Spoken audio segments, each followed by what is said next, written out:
the Wish Nationals Women's Safety event. So I'm one of the hosts today, and I'm joined by Teresa Mohammed, who's the Vice Chair of Wish London. And with special thanks to Helen, who's actually the Wish National Chair, Tracy, the London Chair, and others who have worked behind the scene to bring this event to us today. So I'll just bring my colleague in, Teresa, just to give a little bit of a preview before I continue. Good afternoon, everyone. Thanks again for joining us on this lovely day. I'm sure you'd rather be by a pool, maybe a pool.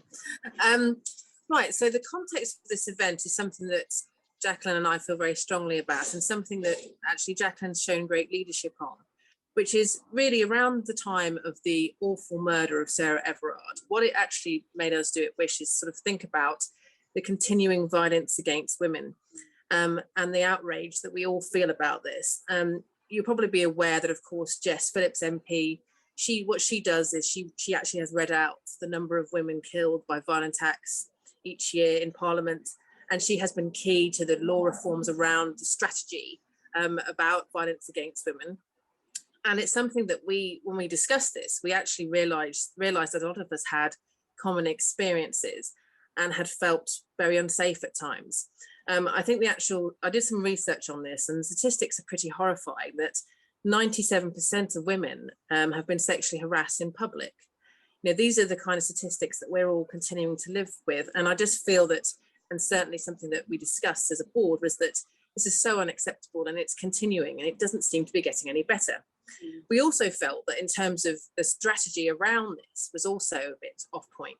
You know, things like suggesting undercover police officers in nightclubs and bars and things like that, just to me, didn't really resonate, because of course they miss part of the problem, which is the key underlying misogyny and how women are perceived in society. So, you know, that completely missing the point. So anyway, this is the context, and as part of it, we felt that certainly ourselves and a lot of our members of Wish, you know, we are dealing with situations that can be unsafe. So we tend to go out on our own a lot. We tend to have to go out to site on our own. We go to lots of different developments on our own. We work very long hours. We go to events. We go to all sorts of things all over the country, normally, obviously in non-COVID times, and internationally. And at times we may feel very unsafe. So basically this led to some brainstorming, and that's why we're having the event we are having today. So that was just to give you a little bit of the context, and now I'll hand back to Jacqueline just to share her thoughts.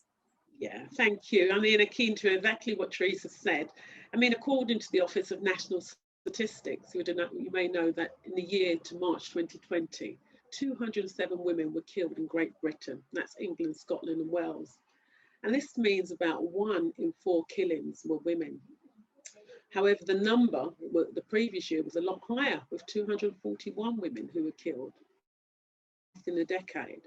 So women may have had this experience, you know, where they felt vulnerable, similar to what Teresa said, in places professionally or even in social context. So we want to be able to bring this discussion to the fore so that people can share, women can share their experiences, and which particularly have an impact on emotional well-being and health effects and unconscious bias and those micro behaviours and discrimination that women can feel in the workplace. So we're going to, kick off, and after a presentation, we're going to give all an opportunity to discuss their experiences, and it's going to be based on some questions that we're going to share to help draw out some discussion. And after that, we will ask those in the groups to feedback so that we can all take away 1 or 2 learning points from the room that'd be useful for us to take forward. Our guest speaker will be with us this afternoon, and there'll be an opportunity to ask any questions at the end of her session. There'll also be a poll where we will seek to draw out some more discussion around this topic. But all we ask from you today really is to bring your authentic self forward and openly discuss this topic so that we can promote this topic as an open discussion and actually form allyships and also a call for change and action. So without further ado, I'd like to kick off with our speaker. Our speaker is Evelyn Akutu. She's a cabinet member of the Health and Wellbeing of Southwark Council and comes with a wealth of experience which she'll share with us around this topic today. Thank you and welcome, Evelyn. Thank you, Jacqueline, and thank you for the kind invitation. It's great to be amongst other women who have the same passion and desire to improve our lives. So I'm just going to briefly set the scene. I'm just going to talk not really specifically to SADC. I'll just touch a little bit about what we do in SADC, but I just generally want to just bring out thoughts so we can discuss later, if that's okay. So I just made a few points. So women's safety is an issue in all walks of life, in all societies, in all culture, and it threatens our daily lives in both public and private spheres, including in stable democracies and during times of peace and war. We know that rape has been used increasingly as a weapon in war. And we've been having this discussion in various countries, in the UN, in this country for a very long time. But I think for me, something shifted recently in my lifespan and following the Sarah Everard murder, which is good in one sense, but also uncomfortable in the other sense that before Sarah Everard was brutally murdered, we had two Black sisters, Nicole Spaulding and Biba Henry, who were also brutally murdered, but they didn't enjoy this widespread outrage. So there is something about intersectionality in that even within this group, there are some who fare much worse. Women from diverse backgrounds experience abuse differently. Women from Black and ethnic minority, deaf, disabled, LGBTQ+, women living in poverty are even more likely to experience harassment, discrimination, and abuse, and again, more likely to be failed by the system. I also remember Blessing Olusogu, who was also found dead 2 years ago and whose death is still unexplained. This season also brought to the fore vast headlines of women who had experienced sexual harassment in public spaces. Now, I'm not sure how many of you have heard about the Everyone Invited website, which catalog testimonies of sexual abuse by school girls. Not adults, this is school children. And government priorities in terms of violent prevention too often simply focus on policing rather than social programs that can reduce risk factors and prevent gender-based violence from occurring. And as we heard earlier on, 97% of women have been sexually harassed, with only 96 reporting it. 1 in 3 women will experience domestic violence in their lifetime. 2 women a week are killed by a current or former partner. This rose to 3 during lockdown, and 3 women a week will take their own life following domestic abuse. The criminal justice system continues to fail women and let men off the hook. Whether it is rape or domestic homicide, women are judged and blamed. Women who report rape are said to have a 3% chance of it ever being heard in court.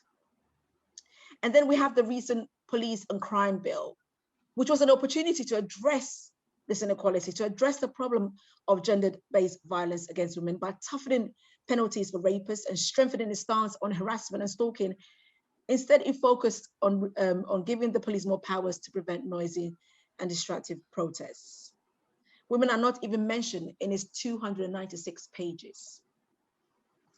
Male violence against women has been degraded because we live in a society and operate in a system that is misogynistic in nature. That is just the end of it, really. And it's sad that we have a council plan committed to supporting domestic abuse survivors. It is a clear statement we've made and our priority that we place on this issue. And SADC continues to be the highest funders of violence against women provision in London, with an investment of more than 900,000 annually. And this has actually is surpassed the million mark during lockdown. We recently put forth a survey on women's safety, trying to glean from our women in SADC where and what they consider to be a safe space, a safe environment, and how we can address this. We're particularly looking at safety in the public realm. I've also had meetings with women in regeneration and how we can build and create new areas that help in improving safety for women. But in saying all this, we need men to stand with us. We need all men to understand that they have a responsibility to play in ending gender violence. We need them to also voice out, support, stand up in instances where a woman is at harm and we need them to reflect on their own role in this problem. If we're going to stop violence against women and girls, we need more men to engage. It must start with examining their attitude, behaviors, views that seem to be so ingrained in institutions and public discourse. We need to challenge underlying social cultural norms. We're talking about, certain cultures have different ways of engaging with women. And this perpetuates discrimination against women. The government needs to invest in strengthening justice systems to investigate and prosecute gender-based violence effectively. And I think in saying all this, we've come a long way, but we still have a long way to go. In dealing with that, I would say ingrained societal view that seems to view women as less inferior. And if the society and the country is to have peace, women need to be protected. And Jacqueline, I think I'll end there. Thank you so much, Evelyn. Wow, wow. What a magnitude of insight in that area. Thank you so much. We're going to take a 5 minute just to a question and answer in terms of what's been shared by Evelyn from the group. And if you don't mind jotting your questions within the chat, and we will pose them to Evelyn, read them out for you, please.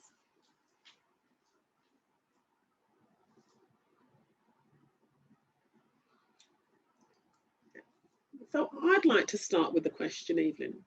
So in your position as Cabinet Councillor for Southwark, what sort of strides have been taken over the last, I'd say year in tackling this issue? Thank you. I mean, as I've said, tackling domestic abuse, tackling violence against women and girls has been a council commitment for several years for us. And we've put this at the forefront of our response because we know that once you support and you help the woman, the mother, and eventually the family is protected, the children are protected also. So we know the causal effects of not protecting women in a case like this. We brought in the Violence Against Women and Girls strategy 2 years ago, maybe 2 years, just 2019. And then obviously we went into lockdown.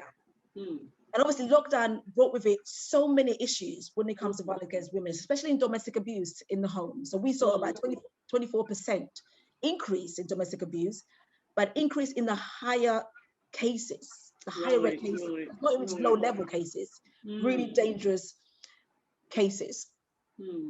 What we've had to do is plug in more money. So our domestic abuse provider is Solace. We've had to invest more money into IDVA, that's an independent advice person, to be able to support the increase in domestic abuse cases. We've had to recently also inject more money. I mean, this has been going on for about a year or so. We've had to recently inject more money to ensure that the level of cases are being dealt with, because it was going to the point whereby Solace was overrun. We've been able to kind of deal with what is coming. Okay, thank you for that. There are a couple of questions, Evelyn. Do you mind if I ask you those? Yeah. One extremely interesting question. Thank you so much for raising the important point of intersectionality, because this is obviously very key to this. One of the things someone's asked is basically, with the way that generally central government has cut funding for lots of different things and tried to sort of reallocate things, how have you managed to be able to prioritise service for potentially Black and minorities? How have you actually been able to do that? That's a very good question. And obviously, so all of you will know about the kind of onslaught on local authority budget. We've been going through austerity since 2010. But our priority, because we know, what the benefit is to support different groups, and because we have data to suggest that, for example, Black and ethnic minority women fare worse when it comes to violence against women and girls, where I would feel comfortable going, a white woman may feel, okay, this is not for me, or vice versa. So, we've realized the intersectionality, and what we've done is trying to engage with groups. This is VCSs, voluntary groups, who address these issues. For example, we have a Latin American group in Southwark that deal with domestic abuse with the Latin American community, mainly because there's a big issue in the Latin American community within SADC. So it's about identifying the kind of groups, the smaller groups that are able to have this reach. And that's what we've done. We've worked with our community groups. We've made sure that they're able to reach the various groups and the various sectors within our community and able to support them going forward. And it's about funding them to be able to do that. That's brilliant. Excellent. Okay. Can I, thank you, Evelyn. Can I just ask you one last question before we break out into the breakout group? So, question from Lisa. How do we challenge the power structures in businesses and wider society that often make it hard for women, especially younger women or less senior women, to report unacceptable behaviour? That's a very big question. It's a societal problem. When society views women, for example, if you're wearing a revealing top as you asking for trouble going out, we have a problem. Unless we change that mindset, unless we have some kind of education, and education is paramount to this. Going into schools, educating especially our young boys who seem to kind of perpetuate this nonsense. That, you know, if a woman is unfortunately raped, it's her fault. You know, we hear this discourse still. It's about education, and it is about institutions kind of, you know, making a clear stance.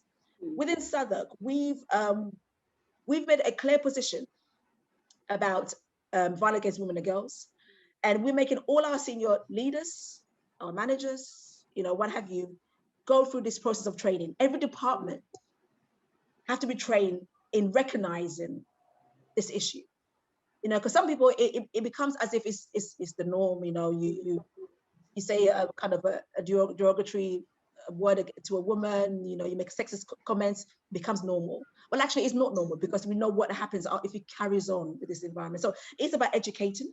Thank you. Thank you. And it's about that, changing that discourse within the public realm. Excellent. Thank you. Okay. Hand over to Teresa now for the breakout and question, please. Sure. Thank you, Evelyn. Thank you so much, Evelyn. Thank you so much, Jacqueline. What we're going to do now is we're going to go into breakout rooms, and we're going to discuss two questions in particular. So what we think as a sector, so that's women in social housing sector, what should we be asking for in terms of reforms as to women's safety? And this is also sort of touching on the point Lisa just made, which is what practical things we as individuals can all take, what steps can we all take? And what we'd like you to do, please, is if you could, within your breakout rooms, appoint a spokesperson who will then come back and share your thoughts with the group. Okay. Thank you. Okay, welcome everyone back. Found that really powerful session. A lot of the feedback in terms of, you know, the discussions that we shared earlier that people don't want to discuss but don't have a space to discuss. So I thought that was really useful, and I'm sure that will come out in some of the poll discussions that Teresa's about to share with us. So thank you for your contributions. Could we just have the polls up, please, Em, whilst we carry on talking?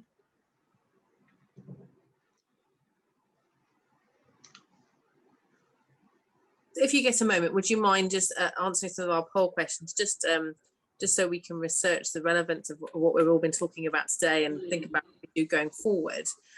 Jacqueline, how do you want to do the feedback? Do you want me to start off with our group, or what do you think? Yeah, if we just go round, you could start off and then bring the rest of the groups in one by one. That'd be useful. Thank you. Okay, so I'll just start off very quickly with ours. It won't take up too much time. One really interesting point. So we were talking about, you know, what we as a sector should be asking for in terms of women's reforms and what practical steps we could individually take. And one of the really interesting points that was raised was about how domestic violence and violence against women can get sort of lumped in with other challenging behaviours. And I think this sort of was flagged as well by what Evelyn was saying, which is actually separating it out and specifically addressing these issues rather than just grouping them with all other more difficult behaviours. One of the things also that was raised was, you know, examining critically, you know, us as organisations, what is our duty of care to our employees, specifically our female employees, and what is our responsibility in terms of, you know, how people are dealt with within work and going to and from work and to and from sites and things.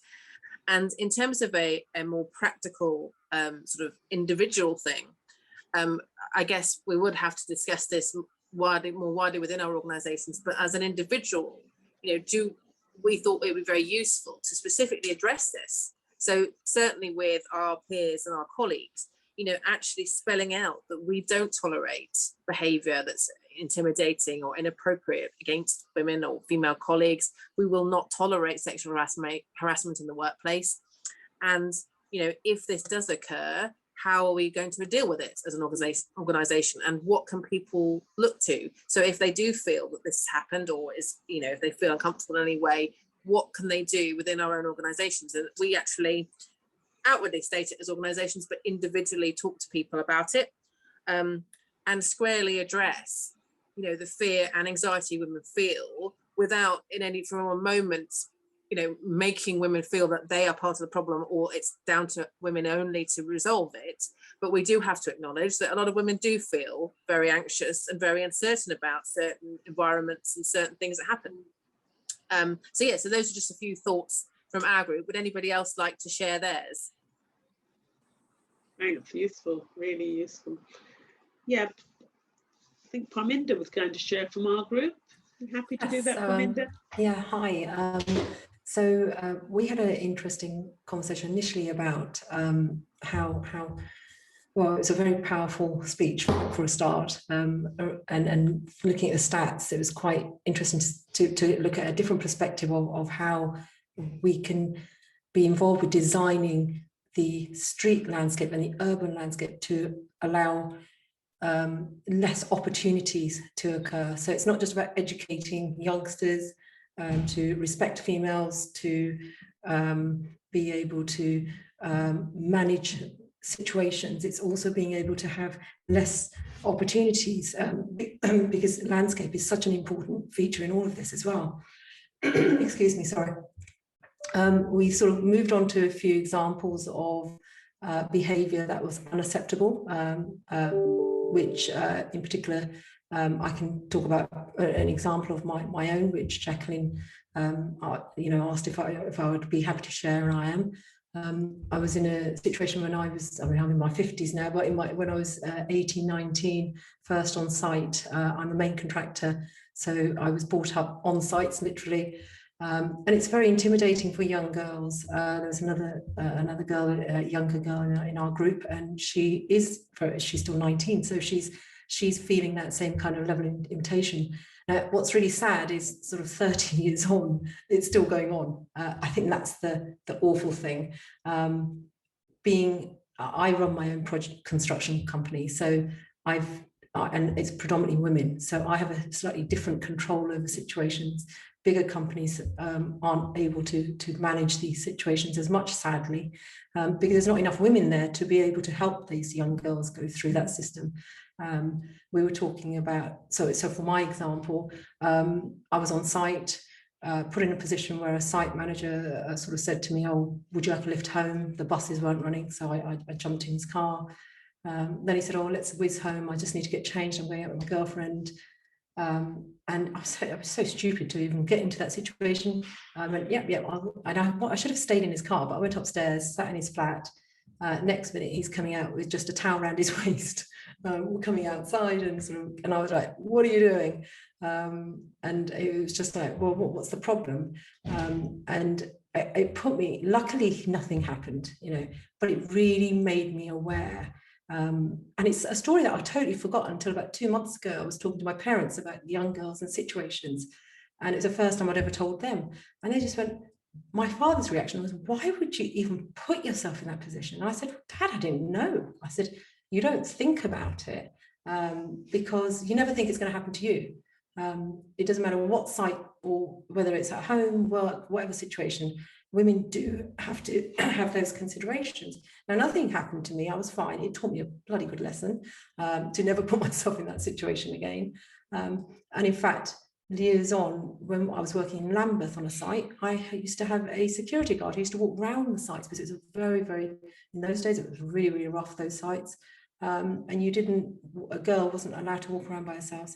And that was what the company did. And that was a big company who did that for me, because they knew the discomfort I was feeling at that stage. So you have got the horrible side, but you've also got some companies who are looking out for you. And that's what we were talking about, was the fact that you've just got to assess your situation. It doesn't make it right, what's happening at all, but there's just a few bad people out there who make it really hard for all the good ones to come through, because you remember that one bad one, sadly, not all the good people who helped you get through the industry.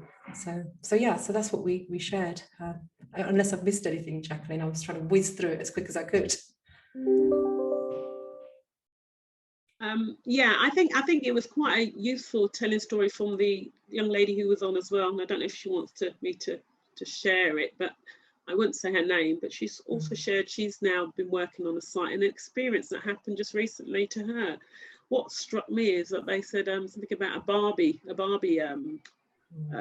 girl on site, and it was just, you know, quite sad to hear in this day and age. And I know we got some useful feedback from Parminder, who's been through that, and sort of said how, you know, just be very tight, just be very strong, and sort of just try and rise above it. But I also you know, push back, and that rising above it and trying to be strong could internally be affecting the well-being and the emotional, you know, impact of the individual. So, you know, better we form allies to try and help support this and raise it as a concern, which I know Evelyn has been sharing is going on in Southwark, and I'm sure in many other spaces, but, you know, just sharing that we are still in that same place. So yeah, thank you. Yeah, things haven't moved at all, sadly. So.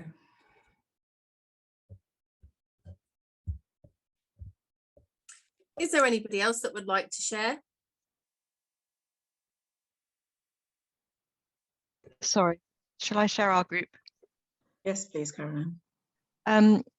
Yeah, we had a really good discussion along very similar lines to the others, so I won't necessarily repeat that, but a lot around. Well, actually, we had a really good debate about is it boys or males that we need to educate, or is it females as well? And sort of the debate about educating females, and it wasn't around not to wear strappy tops and, you know, put yourself into difficult situations, but around actually that calling it out and recognizing, you know, not, you know, and it's very difficult, and everyone has different perceptions of what is acceptable behavior or not. And our organization, we've done quite a lot of work around this piece of work, which I've led, and we're just about to launch it, but, you know, around calling out bad behavior, and even, you know, what a lot of particularly men, but also some women would just see as banter and joking, and particularly in some particular teams, maybe our IT team or our own in-house construction team, you know, actually those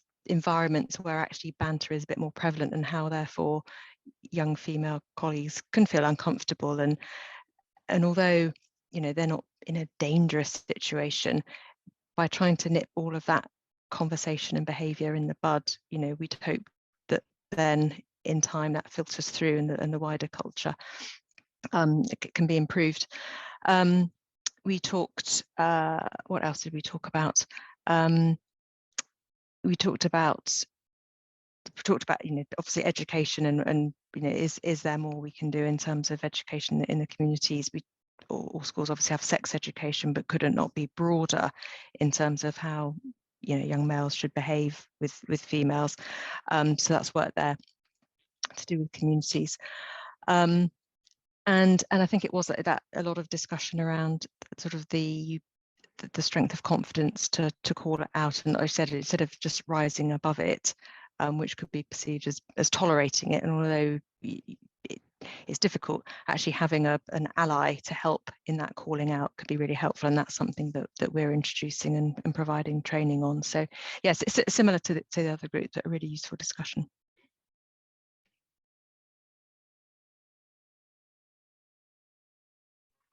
Thank you, Caroline. Is there anybody else that would like to share?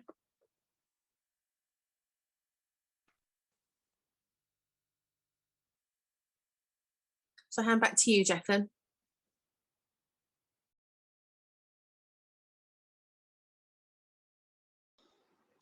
Okay, so we've had the findings from the feedback poll. Could you share the findings on that for us, please?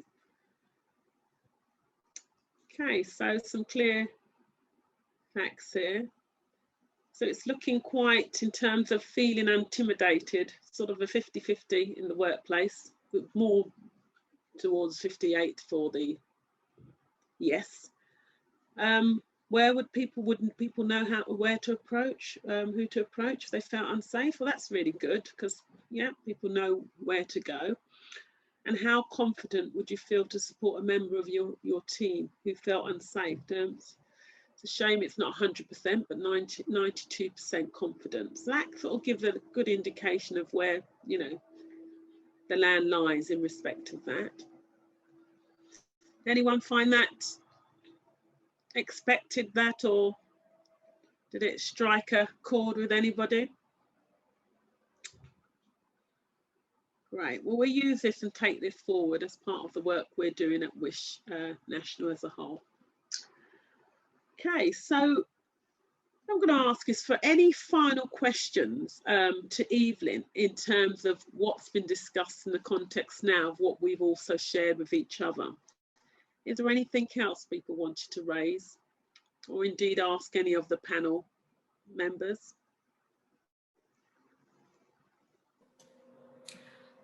Yeah, I wanted to ask right at the beginning, it was mentioned about the thing that went through Parliament about violence. I missed some of it, sorry, because my system wasn't working. About the fact that the only thing that came out of this thing about violence against women was, you know, the police basically wanting to stop people from meeting in public, you know, like in big crowds and whatever. Is there any push to get that part raised again? Because if it wasn't successful or as successful when it was first raised, is there anything in the pipeline that, you know, like, is there any way that we can sort of lobby our local MPs or, you know, think something like that in order to bring it to the fore again? Yeah, definitely. That's a very good point. I know MPs, Jess Phillips being one of them, are very much, you know, still pushing in Parliament to get things a bit tighter. I mean, obviously, we were expecting things like tougher sentencing for rapists, you know, harassment and stalking, to, you know, real strong policies and laws against it, and nothing came out of it.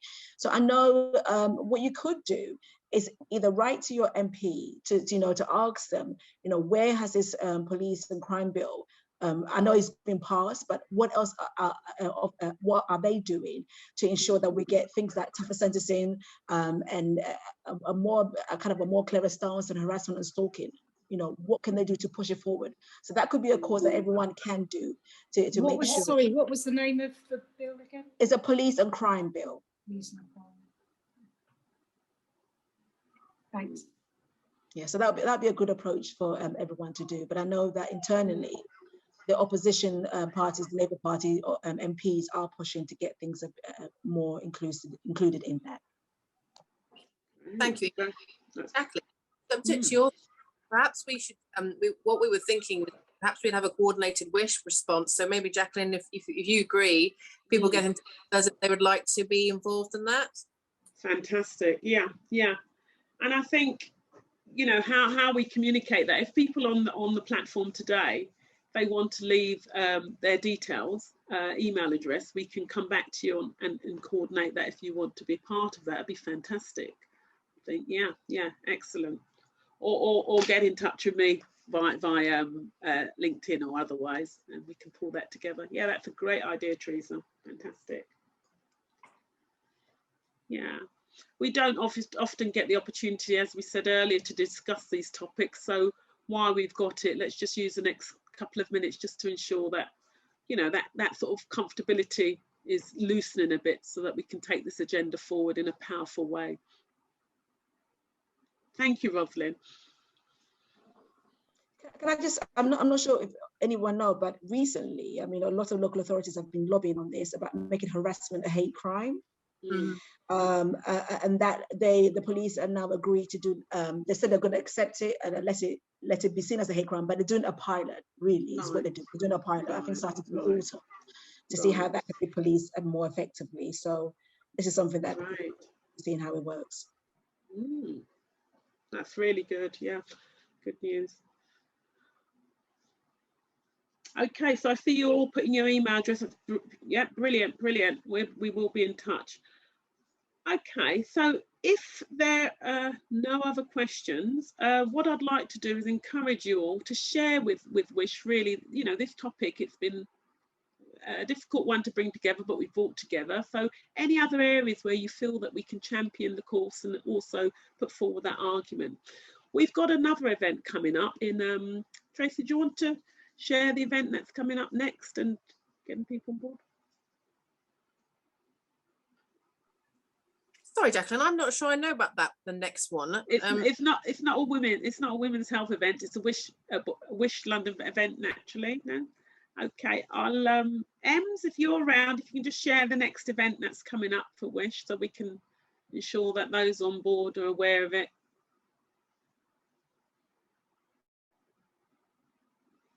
No. Is it not the leadership? Yeah. So the next event is Leadership in Pandemic and Beyond. That's the next Wish London event coming up. And what I do is encourage you all to be part of the Wish family and join those events and, you know, empower yourself with the new knowledge that we want to work with you and share. Okay, so anything else from yourself, Teresa?